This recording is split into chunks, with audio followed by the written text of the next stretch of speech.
today changes my whole entire life.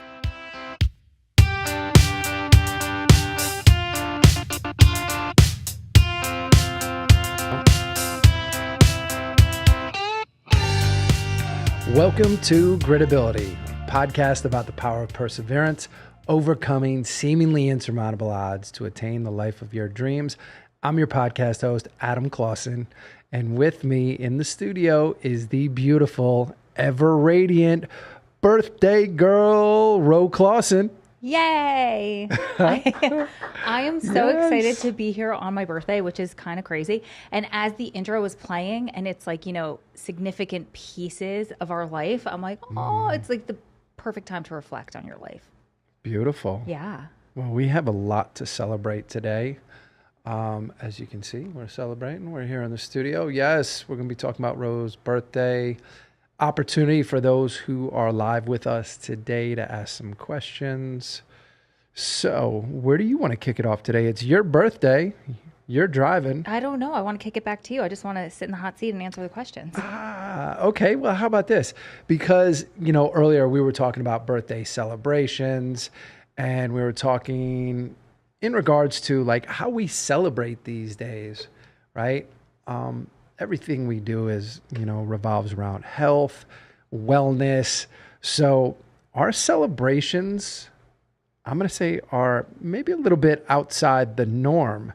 And as we were talking about this, like how we choose to celebrate, thought it was a good time for us to maybe highlight some of those things because we don't necessarily talk about those. Whenever we talk about Gritability, we're always talking about the challenges and the tough stuff, and we don't talk about the celebrations, right? The wins. Yeah. And how we choose to celebrate. Because I'll start with saying that I know in my past, my celebrations often got me in a bit of trouble, right? Like I did not know how to celebrate. As with everything I do in life, I take it as far as I possibly can. I push the limits. And when it's unhealthy things that you're doing, like for me, celebrations was drinking, there was drugs, it was partying, and it would go on for days, right? And, maybe at a time in my life, like there were other people that encouraged that, like that was somewhat normal. And you and I have talked about that. Our lives have changed dramatically. The way that we celebrate now is very, very different. So part of that is, we're representing today a decision to live sober, healthy, active lives. What that means, a little bit different when I was younger, and I'm a lot younger than you, Ro. A ton. A lot younger. No, I'm younger. Oh, I'm sorry. Whoa. Yeah. You're a lot younger than me. I'm the elder in this relationship. Way elder. I got a much younger wifey here, lucky me. And, some of those things that when we were younger, like the science wasn't there. We didn't kind of like smoking. Like smoking came out when we were younger. They're like, hey, it's unhealthy. You probably shouldn't do this. But we didn't really know the effects of it. And drinking, the same thing. Like we didn't know all of the cognitive decline contributing to all sorts of, as you age, mental deterioration, physical deterioration, all these negative things that, for us, we focus on that because we're about health and wellness, but we don't ever talk about the other side. And for celebrations, people generally talk about eating unhealthy and drinking a lot, right? So where does that leave us?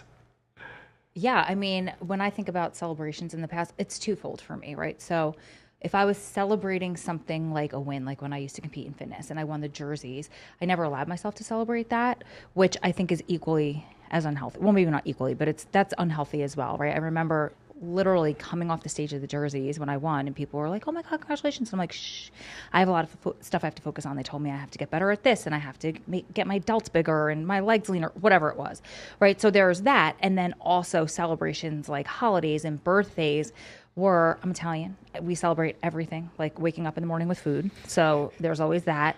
And then, yeah, I mean, I would get wasted. That was what I would plan to do at every holiday, every birthday. I had a very unhealthy relationship with alcohol. I wasn't addicted per se, but I drank to get wasted at the end of the day. And that's what I did on my birthday. And, you know, I think the year before or the year you came home, because you were released about 2 or 3 weeks after my birthday, I actually got the news that your sentence was vacated as I was getting ready to go out that night to go to dinner and drink wine.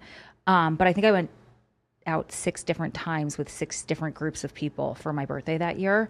And every time I went out, I mean, I got like shit faced. And then I would have to spend 3 or 4 days recovering from my birthday celebrations.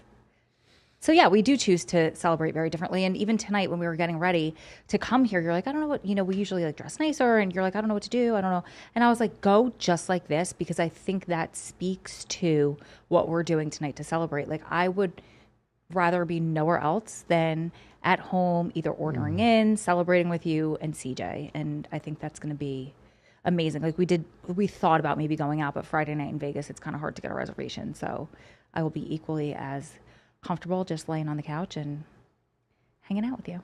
Love it, because we are so on the same page with that. And just to clarify, when you talk about us going out, we're talking about like going out to dinner.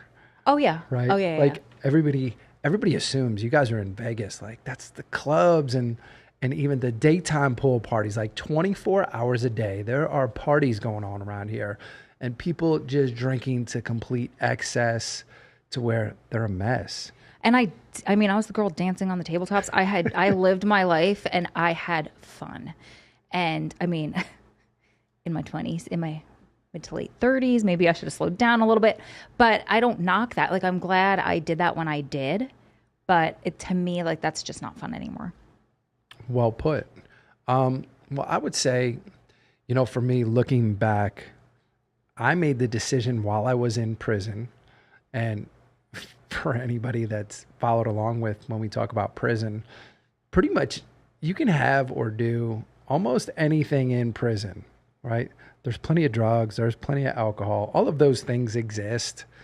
And man, for the first couple of years there, yeah, I started exploring my passion for fitness, but I was still drinking, I was still smoking, I was still doing a bunch of negative things. And it wasn't until, very vividly recall, it was 2005, my final appeal, I almost missed a deadline because I was drinking and driving, so to speak, in prison, meaning I had quite a few drinks, was out on the yard, got picked up, breathalyzed, sent directly to the hole, almost didn't get a chance to file my final appeal. They actually breathalyze you? Oh, yeah. Oh, wow. They walk around the yard with breathalyzers. Oh, wow. That's crazy. Yep.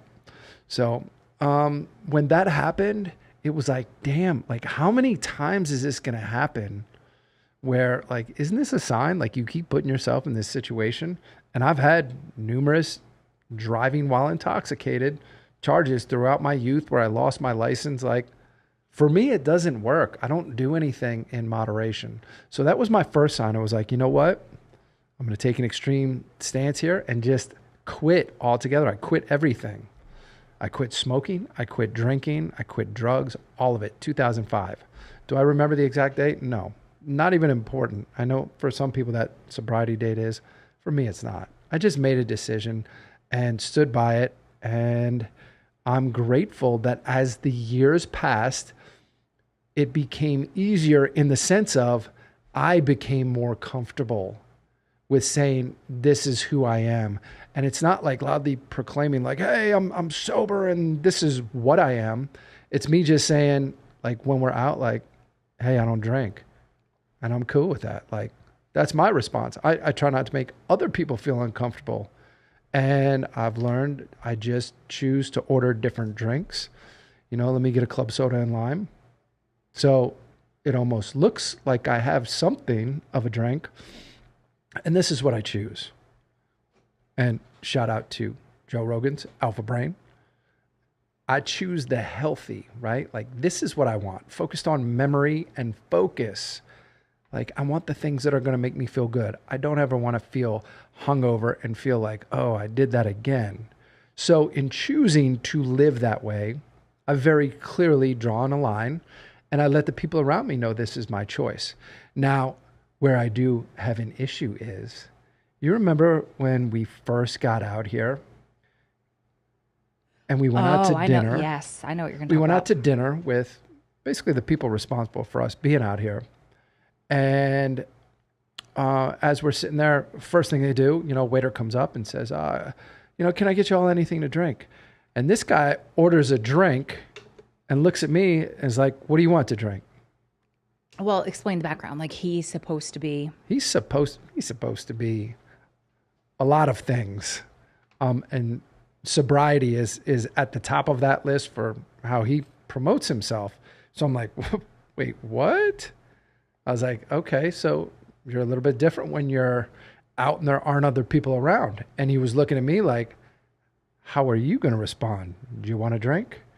And I'm fresh out, right? And you would think this is a person who potentially has some influence over me, over us, the position that we're in. And I remember feeling uncomfortable. And it was a long time since I had felt that way. But I also, after the fact, felt really good about it because I'm like, man, was that a test? It probably was. And I think the reason you felt so uncomfortable, it wasn't just some random person at the bar offering you a drink.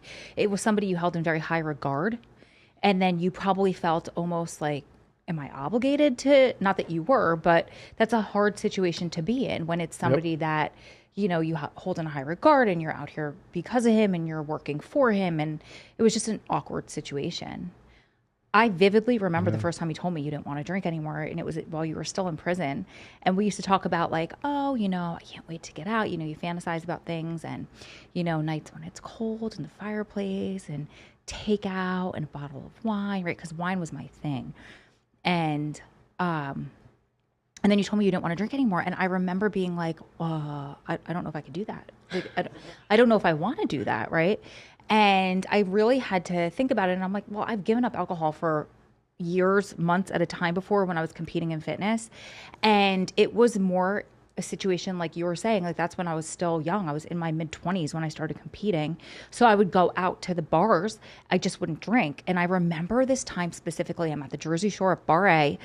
And this guy's like, let me buy you a drink. And I was like, oh, I'm not drinking right now. And he was like, oh, come on.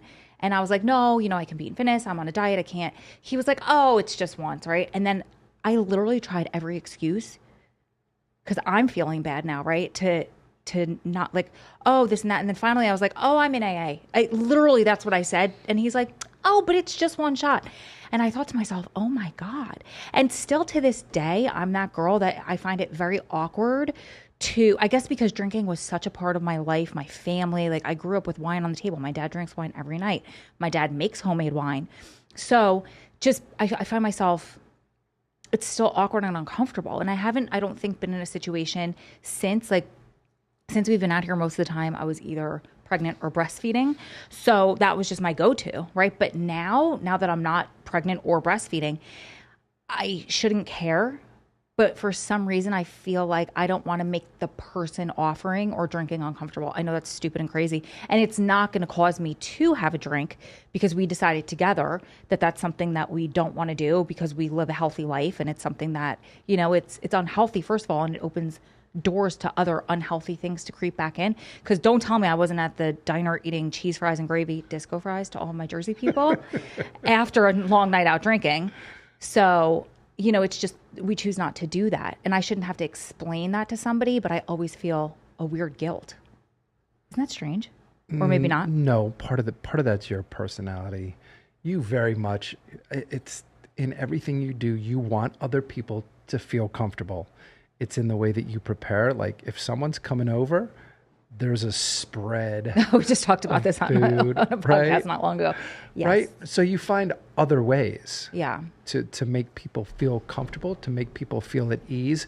So when you can tell someone's not comfortable with your response, that triggers something in you to feel uncomfortable. And it's just becoming, I guess, more at ease with that over time. And it does get easier. And I will say this, I have seen the influence that we have had on others. You know, a lot of times it takes seeing someone else make that decision or doing something to give someone else the courage to say, oh, well, they did it. Like, why don't I give it, at least give it a shot and try and do that myself? And I'll say with leadership, for me, going into that, like I knew that everyone who was a part of this group, that they drank a lot. Like many of the social events were literally around drinking. So going in there with a strategy, like, how am I going to address this, man? If everybody else is drinking a lot, what am I going to do? Were you finished? Good, keep going. I was just going to say that what I found over the course of that year was there were a lot of other people who over time chose to make similar decisions to say, you know what, I'm going to try this. First of the year, I know that there was a lot of people that did the, what is it, sober January or sober? Yeah, something like that. However that goes. A lot of people tried that. And I was like, well, that's cool. And I did what I could to encourage it. But it's not something where I'm like constantly driving it home. You know, subtle image, like Phoenix. People ask me, rise, recover, live. Like, well, what is that? Well, it's sober active community. It's people that are, you know, in recovery and focus more on health and wellness as a constructive outlet, you know, for that energy. They place it somewhere else. And hey, that works really well for me. And I look to support others who feel similarly however I can. So, but I don't impose that on anyone. And I would say that's evidenced by both of my parents. Well, all of our parents, when they come to visit, I mean, Yeah. we have wine, beer, vodka, whatever they want. What was it? Jack Daniels, whatever your dad drinks, whiskey. It's not that I don't care if you want to drink. It's just we choose not to. We do have some questions in the chat. Yay! For you two here. So right. I'm going to go ahead and pull those up. This comes from Cecilia McMillan. Actually, we'll start with Carter Bentley.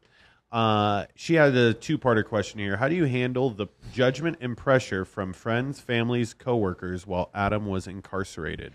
Ooh, good question. So, it depends on who it was, right? So if it was somebody that was just an acquaintance, or I don't want to say didn't care about, but it wasn't somebody who I valued or their opinion I valued, I just kind of brushed it off. Like I stopped talking about it for a while because I didn't want to have to face the judgment and the question. So like at work, I didn't talk about it.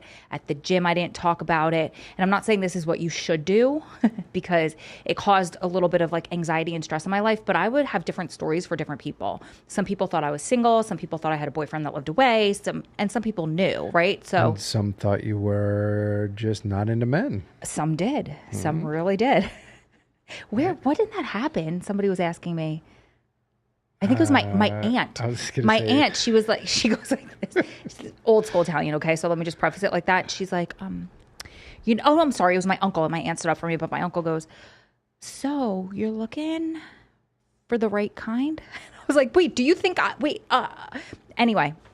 So yeah, and then if it was friends and family and people that I, held close and their opinions I valued, I would take into consideration what they were saying. In the beginning, I was very combative because I wasn't really used to it, but I understood where they were coming from, and I knew what they were saying was out of love. So I took what they said and I dissected it, and if it was something that I needed to work through and think through, fine. And if it was something like they repeated it for the 5,000th time, then I would just ask them, like, let's just not talk about this. This is something that I'm not going to change. You're not going to change me. So we're going to have to agree to disagree on this one. I'm an adult and I appreciate your opinion, but this is my adult decision. So we're not going to talk about it. And then I set a boundary. If we bring it up, then I'm going to have to leave. And that's the advice that I always pass along to people throughout the years. Like if you ask, even if it's your mom, I don't want to talk about this. So I'm going to give you a couple chances, but if you bring it up again, politely, I'm going to have to either hang up the phone, I'm going to have to leave, I'm going to have to not come over. That's a good answer. That's a good answer. Thanks, Communication, people. So we also have Cecilia McMillan in the chat. She said, I have so many questions, but Yay. happy birthday, Ro. Thank you. She said, can you take us through the steps and progression of building your platform and nonprofit? Wow. Okay, that could be like a whole entire course in itself. But so I started, we'll give you the nutshell version. I started with a YouTube channel, and I started because I didn't have people in my life that understood. And a lot of those people were the people, like we were in the question before talking about, that were mean to my face.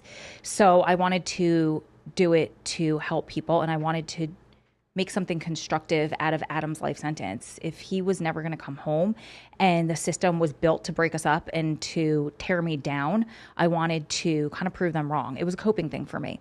So I started there, and then this was way back when like blogs and forums were bigger than like now it's video and social media. But back then there was a woman who was running a blog, a beautiful woman named Annette, and she was in a relationship with a guy who was facing 10 years. And she was looking for people to guest write on her blog. So I reached out to her and I was like, I'd love to do a post on your blog. And then we became really close really fast. And she's like, let's join forces. And her blog at the time was called Strong Prison Wives. And we joined forces and we created Strong Prison Wives. It was a blog at the time. I was doing my YouTube channel. And then her husband went to sentencing, and all the charges were dropped. And immediately when he got home, she got pregnant. And she wound up having her baby. I can't remember if it was like 24 or 26 weeks. It was as early as you can have a baby that they can basically thrive and survive. But she had to move into the hospital. She had to quit her job. Like her baby was struggling. Now, this is many years ago, and her baby's doing, her little boy is doing amazing at this point. But she was going through a rough time, and she's like, Ro, like, I don't know what you want to do, if you want to continue this, but like, I have to throw in the towel. My life has taken a very different direction. And I was like, oh my God, of course. So I thought about it for a little while. And at that point, people at work had just found out, and I was approached, and I didn't talk about it at work. I was approached by somebody who was talking about my lifer boyfriend, and actually by a coworker who I was friendly with. And she was like, listen, they were talking about this, like, you deserve to know.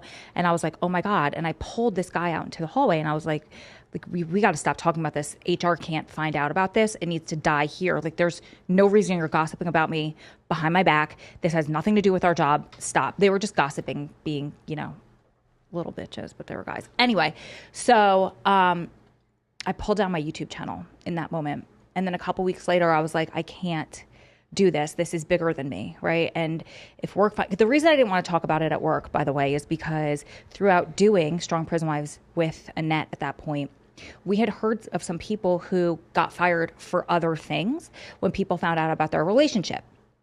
So I couldn't afford to lose my job. I had been there for so long that I had a lot of vacation time saved up so I could take off the days of work to go drive out to visit Adam. And so I pulled down the channel, and then I thought about it. I'm like, this is bigger than me. And if I lose my job because of this, then it's meant to be, and I'll find something else, right? But this is to help people, and there is nothing out there for them. So I'm going to keep going with it. And I was never approached about it at work anymore. And in fact, it kept growing and growing and growing. And at this point, it was 2015, I think it was 2015. I think we started in 2012, and it was like, all right, now I'm at a crossroads again. What do I do? And the next logical step was to turn it into a nonprofit. So I applied for my 501c3. I got it. It was like this sweet spot where you were getting it in like 2 or 3 weeks. Prior to that, it could take like months or years. So I got that. I had a team of volunteers of amazing women that help me, still to this day, help me with the social media part of it.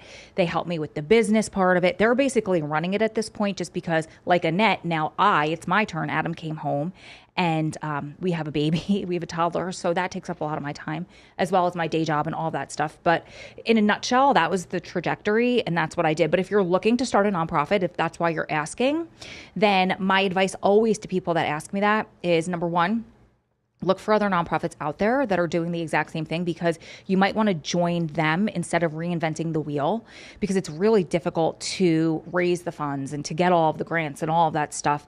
We're still not funded at this point. So if somebody else is doing it and they're doing it really well, instead of redoing what they're doing, you might just want to volunteer with them or take a position with them.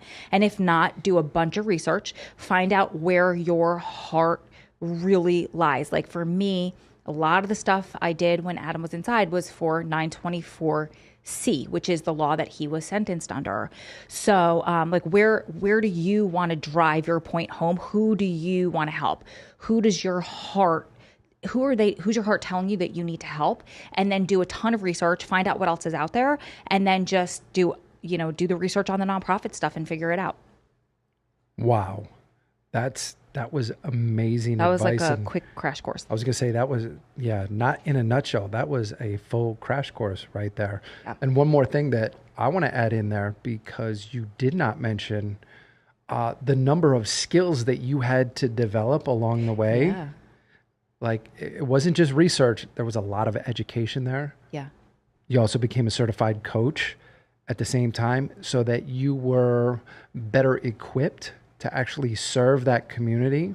You had a specific skill set that brought value to them. So I don't want to lose sight of that. There was a lot that went on over those years that allowed you to become the person you needed to be, to lead that community, to be the voice, the chief advocate.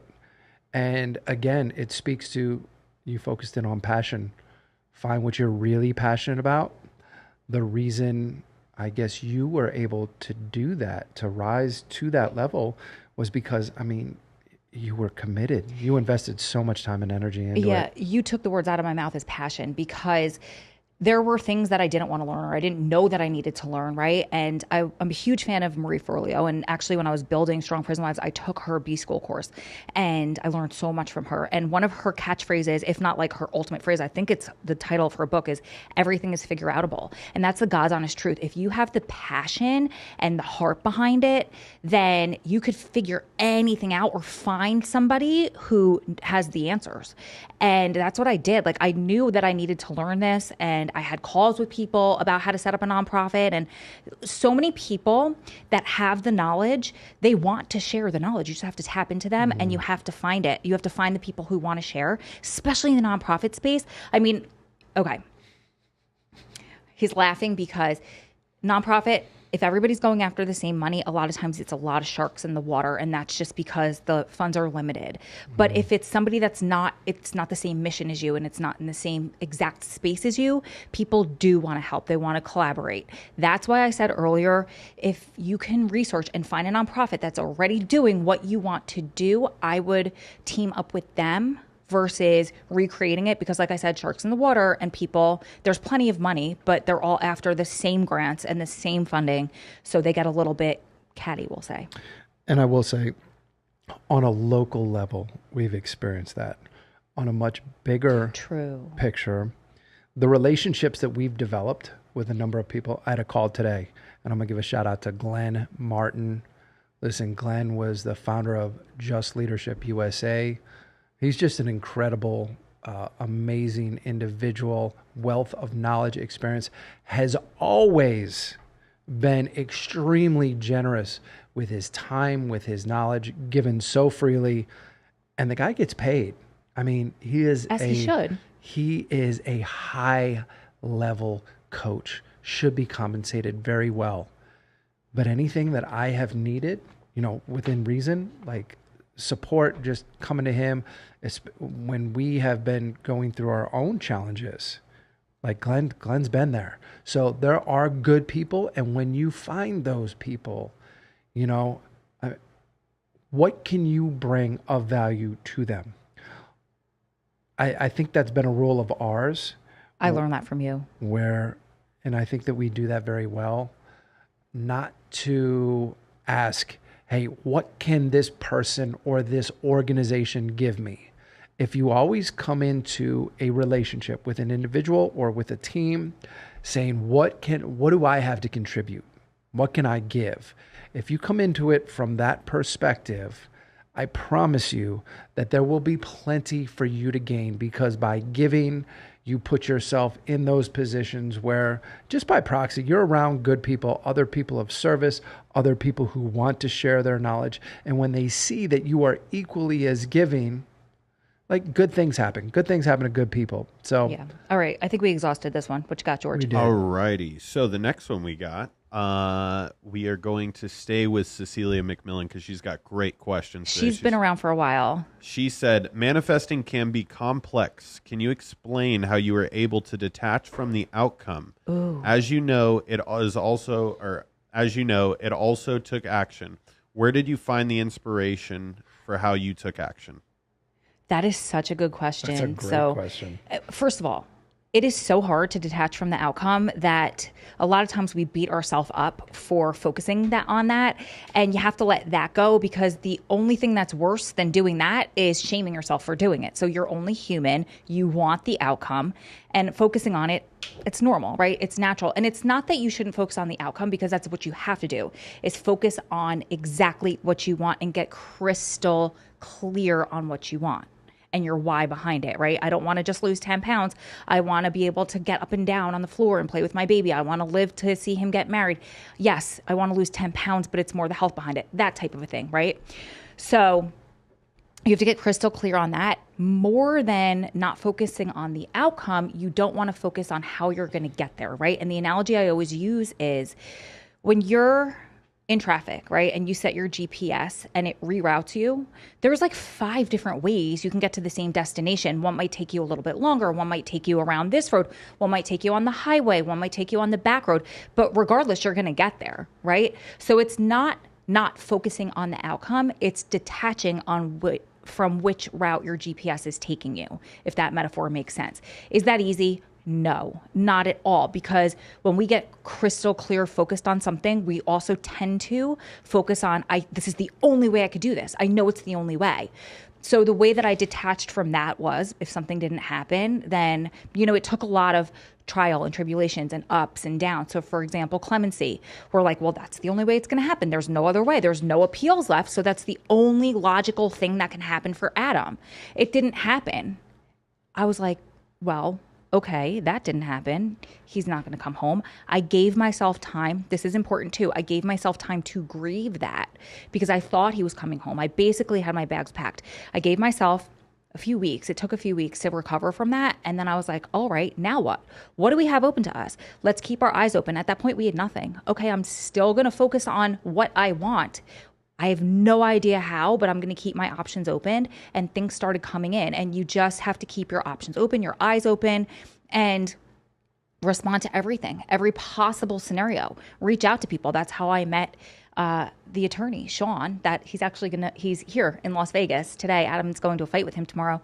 But just by reaching out, somebody sent me a newspaper article about him. I just reached out on Facebook. Hey, my husband has a case very similar, blah, blah, blah. So, just explore every avenue, and just know when times get tough, you still want to attain that goal, but you don't know how you're going to get there, and that's okay. That's it. You're doing such a phenomenal job. I was going to compliment you on wanting to do a podcast on your birthday. Thanks. So this is a question from George. How does it feel podcasting on your birthday? I would assume this is your first birthday ever podcasting. Yes, podcasting, but not. I've been doing YouTube for years, and I always did birthday episodes. So I would do different things, like, 21 things I learned in 21 years. Not that I started at 21, but, so I would do different birthday episodes, and I've had people like, my SPWF family celebrate with me for years. So it feels more natural than anything. I'd prefer to be doing this than dancing on the tabletops like I used to do, like I said. Oh, wow. Yeah, no, I'm sure Adam doesn't miss that. He preferred the other one? Dancing on the tabletops? I mean, we could do that at home tonight. Yeah. That's fine. we could still do that. Although this episode is brought to you by my chiropractor, because I wouldn't be here today if I didn't go to the joint today, which we just discovered. I'm hurting. Oh, that's unfortunate to hear. But we have another question here from Robin Hopt. She or he said, when you both meet other couples who don't know your story, how do you address these topics?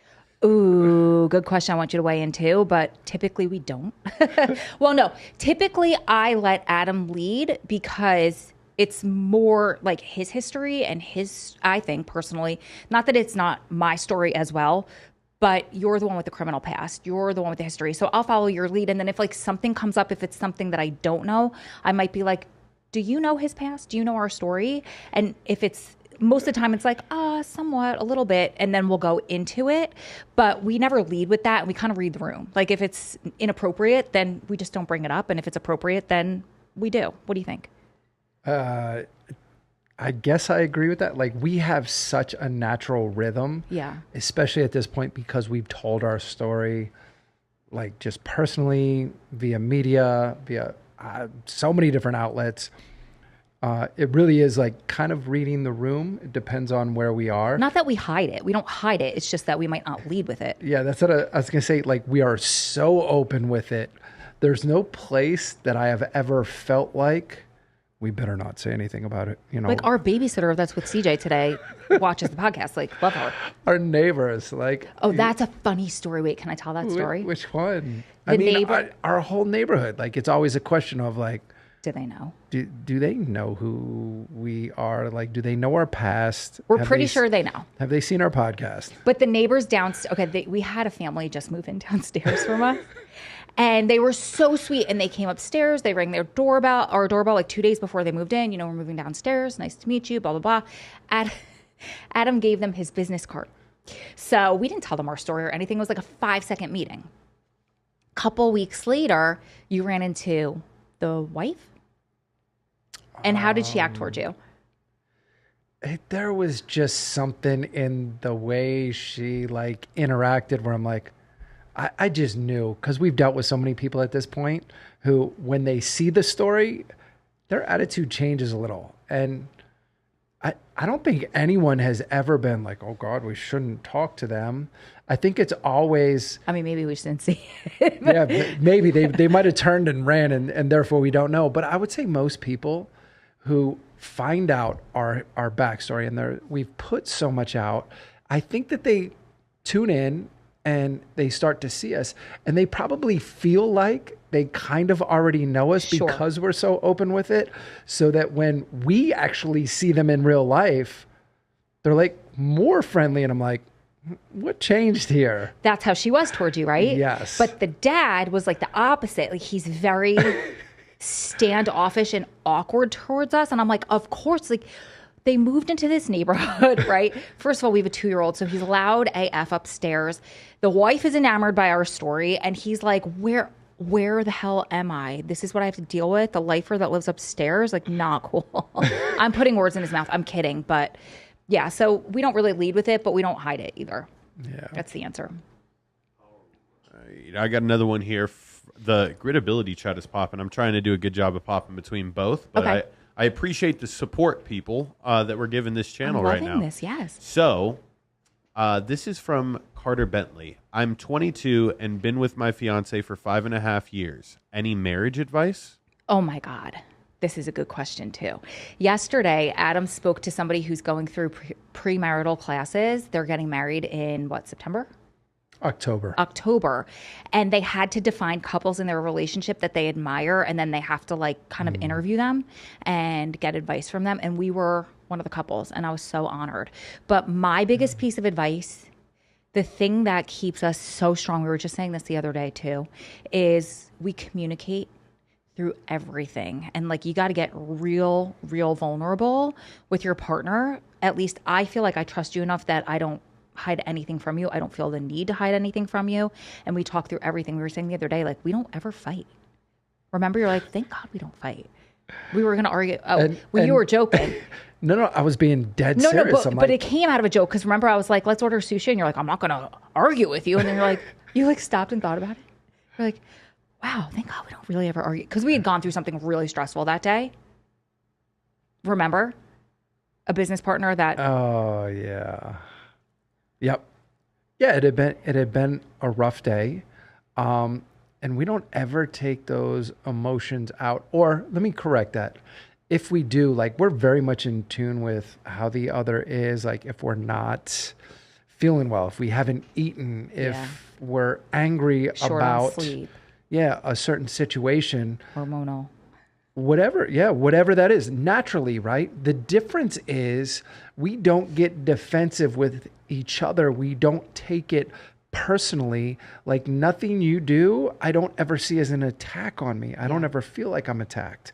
So even if you are dealing with an emotion in the moment, I'm just there to support you. And likewise, you do the same exact thing. So nothing ever escalates, right? Like if one of us is angry, like the other doesn't go, well, I'm angry and I'm going to feed into this. Like we just don't ever go there. And we don't. And sometimes I'm going to speak for myself because sometimes I turn into a 13-year-old and my initial reaction is like, if you're getting snippy, I remember a couple weeks ago, your back was really flared up. Adam has two slip discs. Is that what it's called? Herniated discs. Herniated discs still from prison. And they really, really bother him sometimes to the point where it's excruciating. For Adam to say he's in pain, period, is bad. And then to like have to take something, whatever. So he was bad. And he was getting kind of short and snippy with me. And at one point he got really snippy and my immediate reaction wanted to be like, what do you want me to do? You know? And I took a breath and I swallowed it. And he was like, I'm sorry. And I didn't say a word, but you're like, I'm sorry. You know, I'm in a lot of pain. It's making me irritable. So my lesson to you guys in that is sometimes you just need to like slow down and take a breath and don't respond like knee jerk. And sometimes you will, especially hormonal. Like how many times I was like, I have to do this. It's the job that's paying us, you know, like the other day.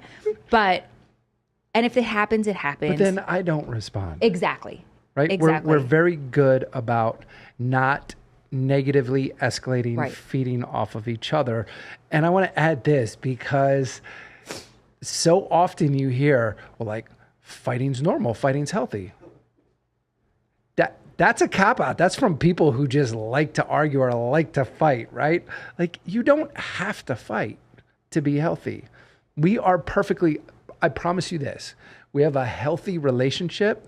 I don't feel like either one of us feels like we have to give up anything to make sure that the other is happy. Like we are very much in tune with ourselves and with each other. And that's the result of that communication. That's all. I agree. All righty. Cool. That was a good answer there. So now let's move to Rose's channel here really quick. We had a Vanessa Poirier. She said happy birthday and then followed up with a question. Hey, how are you both doing? I'm happy to see your face shine with smiles. I love your story and how everything has to fall into place. You are truly an example. Everything is possible. Just believe. Powerful one there. Yeah.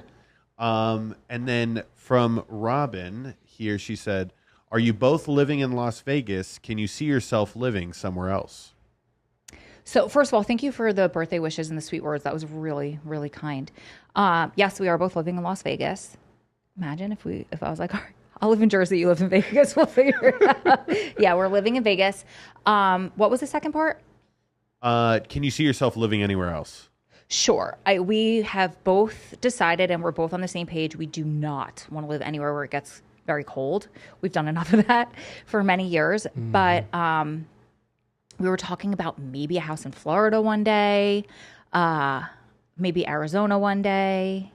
We definitely, someplace warm. Someplace warm. Like keeping our options open. Yeah. Man, pretty soon we can talk more freely about all of this. The only hesitation here is, well, let's focus on the positive, right? The opportunities that there are right now in Las Vegas, first and foremost is sticky paws. 100%. But you guys are branching out too, so. In Florida, Boca That's right, Raton. see? In Florida, so that would be a bonus for us. But the other thing is the movie studios coming here. Vegas expanding outside of gaming. Like there's a lot of growth. There's a lot of opportunity. All of the things that we envision where we would like to contribute in the future, things that we want to be a part of or want to be a part of our future, see a lot of opportunity for that. And I guess that's what keeps us through the challenges that we still have here. Whereas I think that's normal. Like wherever you are, there's going to be different pros and cons, right? So you're always looking, you're always weighing those things out. But what's number one? The weather. Oh, 100% the weather. And then also without a number doubt. two, like CJ's toddler years, but once he gets in school, obviously that's going to be a factor too. I missed this question, and I have to pull it up right now. This was from Carter Bentley, and she said, where did CJ's name come from?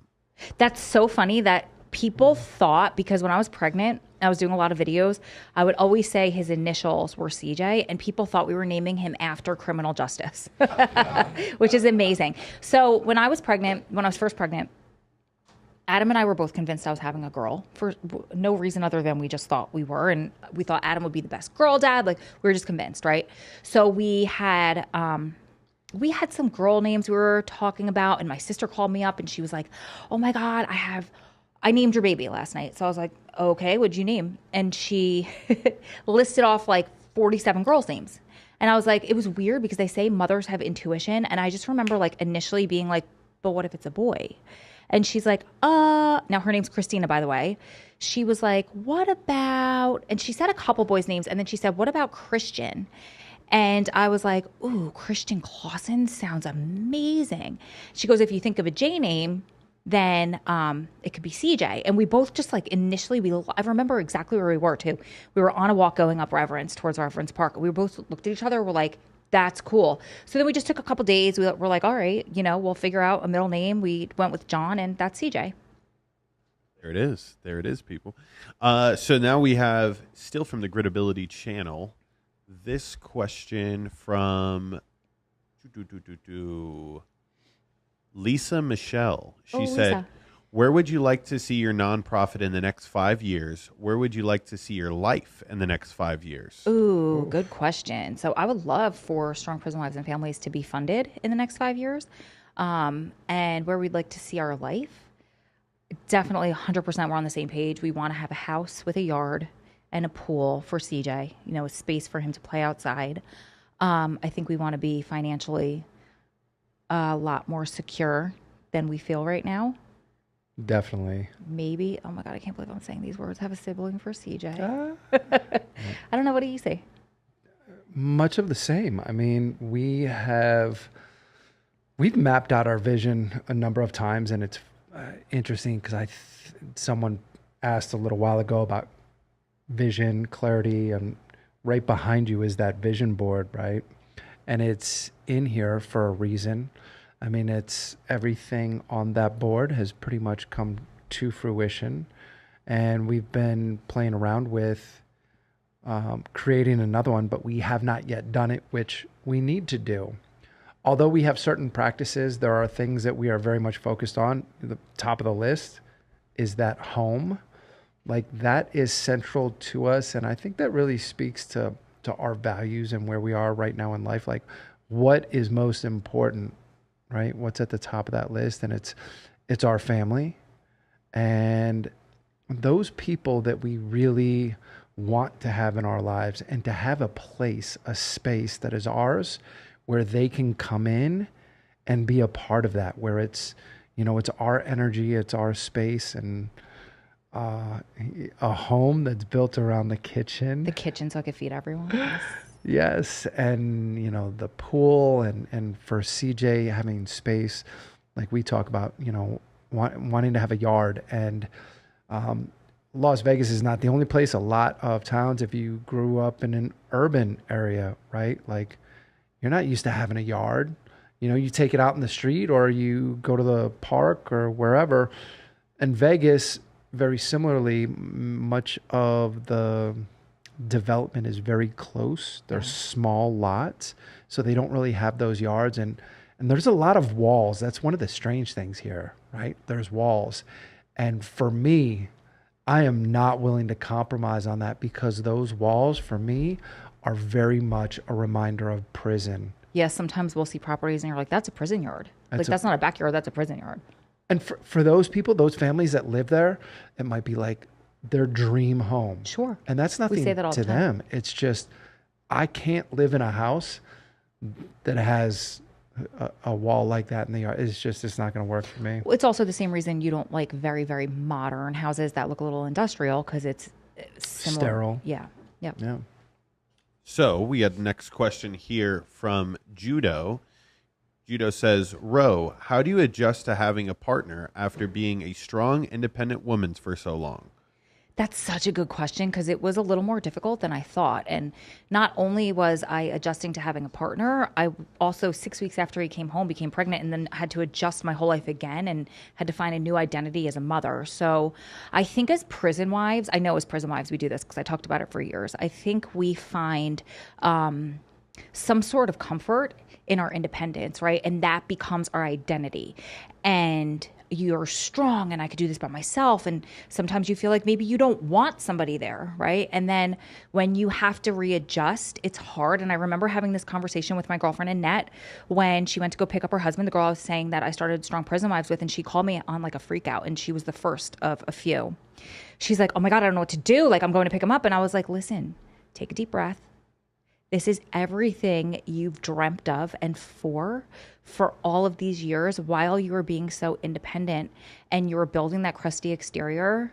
Work together and let him break through it. And that's what it is. And you do have to, it's a little bit of an adjustment phase. Like I didn't have to, I don't want to say answer to anybody because I don't have to answer to you, but I had to integrate you, Adam, into my life. And I kind of enjoy being a little bit less independent and having somebody there to smush the bugs and open the water bottles I can't open and reach things on the top shelf.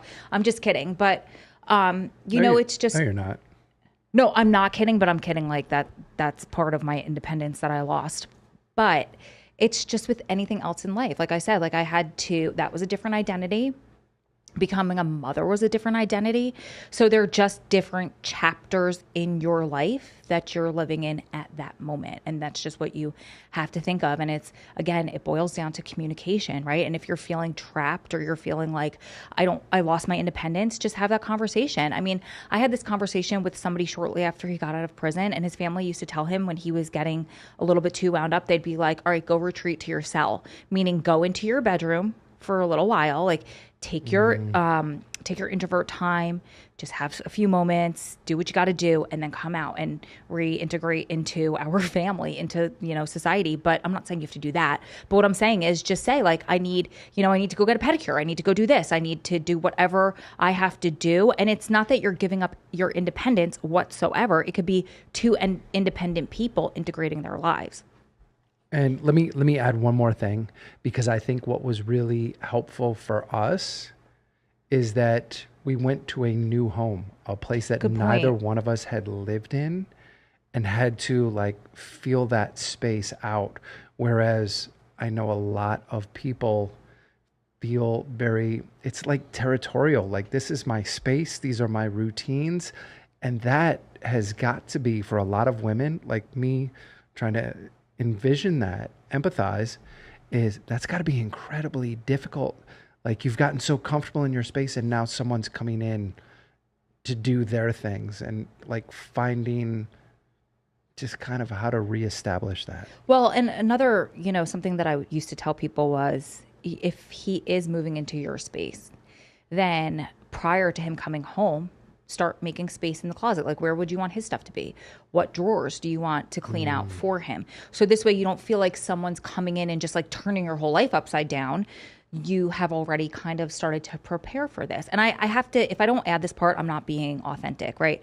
After I had CJ, I went through a tough postpartum phase because Adam came home in the middle of the pandemic, right? So we're already kind of isolated.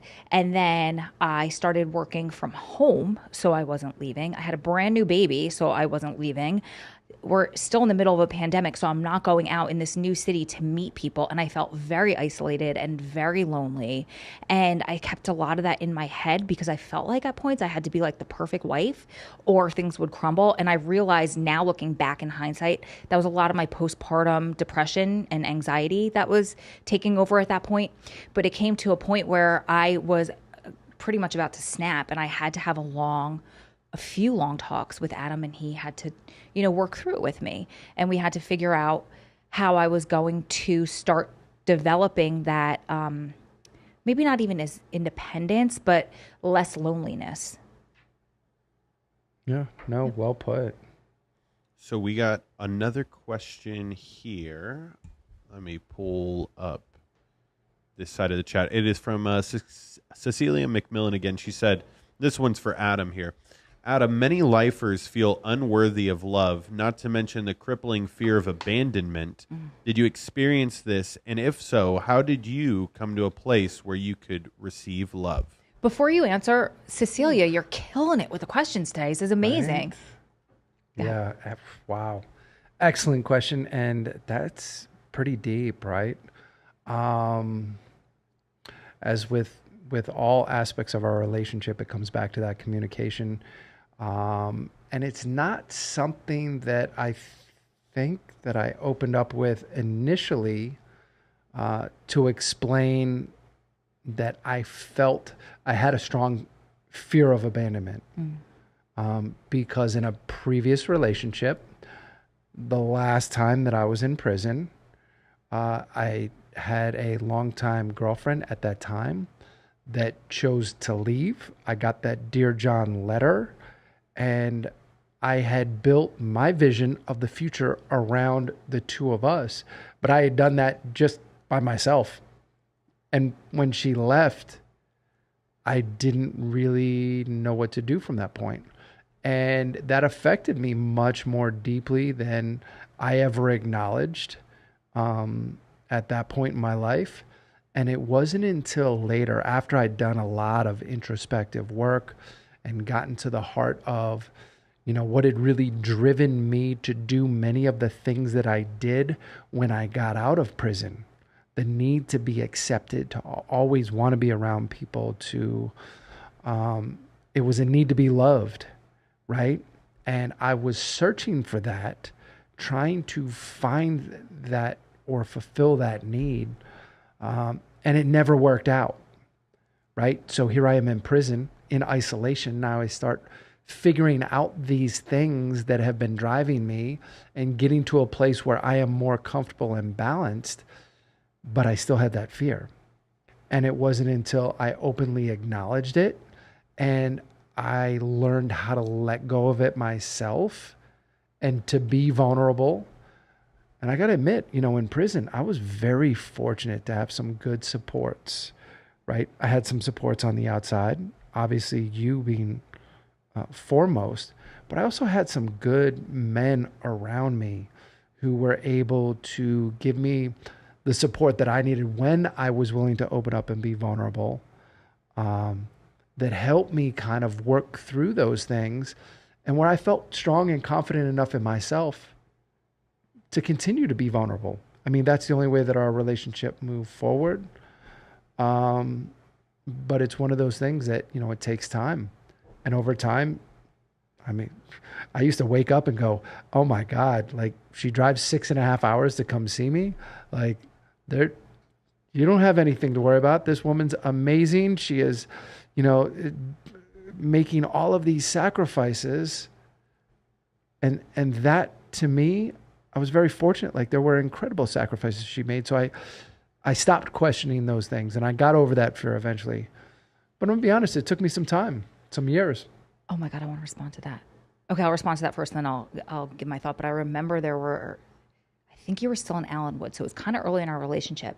But you used to walk around and say, she's going to wake up one day and realize like, what the hell is she doing? And she's going to leave. And I think that was you kind of like potentially softening a blow for yourself. And somebody called you out on it, I remember. And maybe I'm remembering wrong, but I kind of remember, or I vaguely remember you telling me that somebody called you out on it and you were like, oh shit, like I do have to watch my words because words have a lot of meaning. And I get it because you were trying to soften a potential blow, but it's like 6 of 1, half a dozen, right? And I want to say this, and I know Cecilia's relationship is a little bit different, but to speak to everybody, I know it's a little more difficult for lifers, but I've had the privilege of working with all different people on the outside in a prison relationship who started in different areas, right? And the women who were with their loved one before sentencing, I would say 100% of them would go through a phase where when their loved one is finally sentenced and they're in prison, they push them away. The loved one on the inside pushes the person on the outside away. Every single woman I've worked with. And I always go back to them and I say, listen, this is part of their process, right? Number one, it's a fear of abandonment, and I'm going to do it first so she doesn't do it to me. Number two, I don't know how the hell I'm going to be able to nurture this relationship from the inside. Number three, and there might be more, and please feel free to jump in. But number three, right, they go through, like, in my opinion, what I've seen, a hardening phase, because they have to figure out how they're going to survive every single day inside of this new society that they know nothing about. And most of the time it's very violent. And they don't know how they're going to, in your words that you told me very early on, straddle one foot in each world. So they'd rather shut out the outside world and put both feet on the inside world versus trying to figure out how to, like, have this soft side and potentially hide stuff and emotions. And they're in the process of, like, shutting off those emotions and maybe potentially joining a gang or this or that. And I could tell you almost every single time within a couple of months, he'll reach back out to that woman because he realizes, oh my God, I don't have any ties to anybody on the outside and I'm alone and I'm scared and this is terrible. So if you're in that phase right now, just give him time. And if he decides, like, no, I'm going to harden up and I'm going to join a gang and I'm going to go do all of that stuff, then as hard as it is for you in the moment, you don't need that in your life. You don't need to wait around for all those years for him to go be a better criminal and potentially be in the revolving door in and out of prison. Whew. Well put. I like to talk about this kind of stuff because I learned so much throughout the years, and it's been a while since I have, so I appreciate all these questions. Yeah, no, the fans definitely know, like, how to get the good stuff out of you both. They've probably been waiting for this for a while. A lot of people have been commenting. We'll do it again soon if they want. Yeah. So we have Michelle Galati here saying happy birthday, Ro. And this is a question for the both of you. Ro, how long did it take you after Adam got out to feel used to your new life together on the outside? And Adam, are you used to being on the outside now? How long did it take you after getting out? So happy for you both. I think it was, like, pretty immediate. Like, I just felt like we were walking into the life of our dreams, as cheesy as that sounds. Like, we dreamed about it and we waited for it for so long. And again, like, we walked into a new city, a new house. So, like, I felt like we were on this vacation. Like, and it was perfect time of year. It was September in Las Vegas. We would go for hikes. We would work out outside. I would work from home, but I have, like, these early hours, so I'm done during the day. We would go to the Phoenix and go to classes. We were, like, exploring this new city. I felt like two young kids on a honeymoon, right? 6 weeks later, I find out I'm pregnant. So that's something brand new for us to explore and learn and do together. And then, like, 9 months later, we're parents for the first time. So that's something new and fun to explore. So I never felt like, oh my God, I have to transition from prison wife to life together. It all just kind of fell into place in this beautiful way. Was it all easy? No, absolutely not. I was just talking about, like, postpartum depression for a year, but it's been fun. And I feel like, we, like, literally took off running, and I don't ever want to spend a day without you, even though I have to when you go away, but that's okay. Well, we're coming up on that 3-year mark in just a couple of weeks.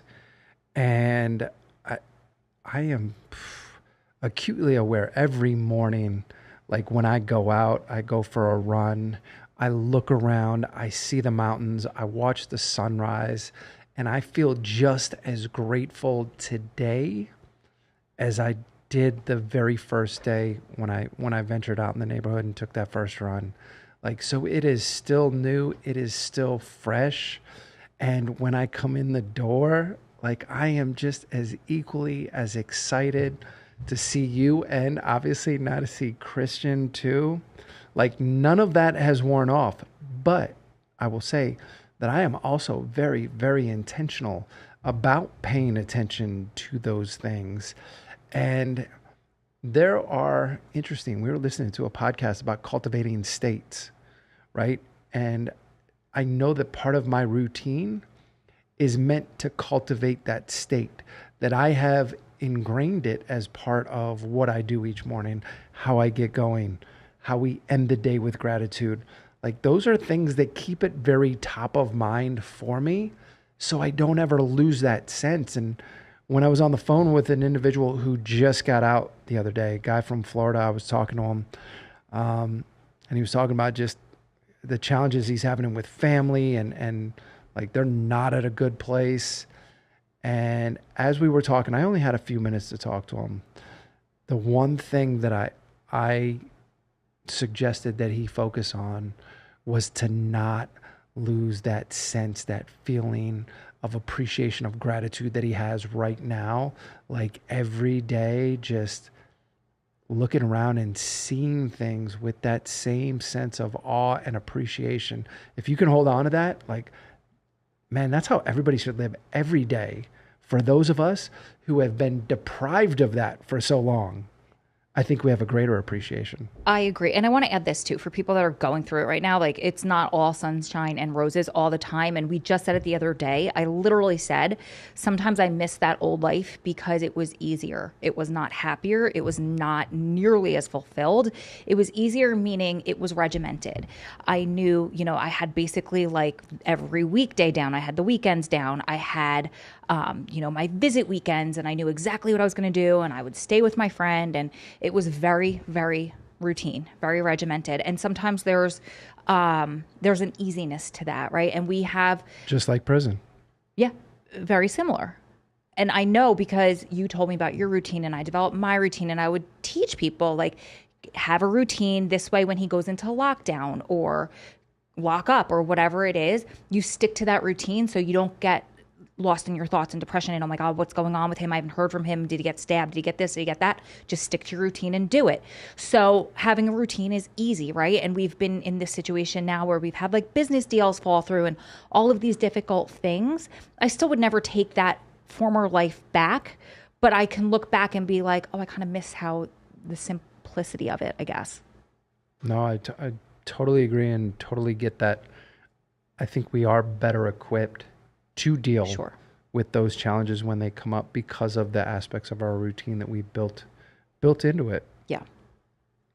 Alrighty, we got the last question here for the stream. It comes from Carter Bentley, or actually Cecilia McMillan. I read that Carter Bentley one. Looking back, what was a challenge that you had in life that prepared you for helping Adam obtain freedom? Wow. There are so many. First of all, thank you also, Carter, because you're killing it with the questions today too. But I would say the biggest challenge in my life that helped me prepare for helping get Adam out, it kind of happened simultaneously, was helping take care of my mom when she was dying, when she was going through her cancer journey, because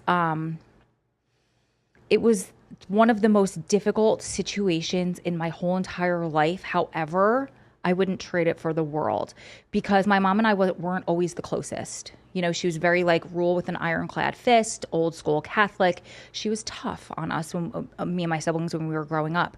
But having the opportunity to move back in with her, you know, Adam was away, and I'm always so grateful for this time in my life, because if Adam was home or we didn't have that situation, I would have been married, living somewhere else, and maybe having kids at the time. And I wouldn't have been able to have that time with her. And we got really, really, really close. And we would have a lot of fun together. And I've always been able to make a positive out of a negative. So even when she was sick, like we would, you know, have maybe not dance parties, but we would have like, you know, we'd watch favorite shows, and she would wait for me, and I would cook her favorite meals. So going through that and having to find the positive in all of that, and being so grateful for the short time that I did have with her, helped prepare me for, you know, having to find the positives in my relationship with Adam, and just surviving the prison system, and being grateful for everything that we did have. So maybe it didn't happen prior to, it happened simultaneously, but I learned so many lessons through both these difficult, very different, but also kind of similar situations that help get me through. Wow. Yeah. And that's a great way to end it, to wrap things up, especially with your mom. She was such an influence. I wish I would have had the opportunity to meet her in person, to spend time. Me too, but part of me wonders if you'd even be here if she wasn't in heaven, like bribing God with her homemade sauce. Like, you got to let him out. I need to give her back. We often attribute her with, you know, the reason we are here today. We've had a lot of help, and we've had a lot of help from many of you who tuned in today to be a part of this. You know, not just today, but throughout all the years. over the years, the many years that we went through all of our challenges so that we could be here today. The power of perseverance and overcoming all of those seemingly insurmountable odds to have this life, to be able to celebrate this birthday. And you know what? Like I've said for all the years, it's not just us. We would love to see you attain the life of your dreams. Whatever that life looks like to you, just go after it, run for it, and don't let anything stand in your way. We are your biggest cheerleaders. Love it. And that's what Gritability is all about. So we will see you back here on the next episode. We love you guys. Thanks for tuning in. Thanks for all the birthday wishes too.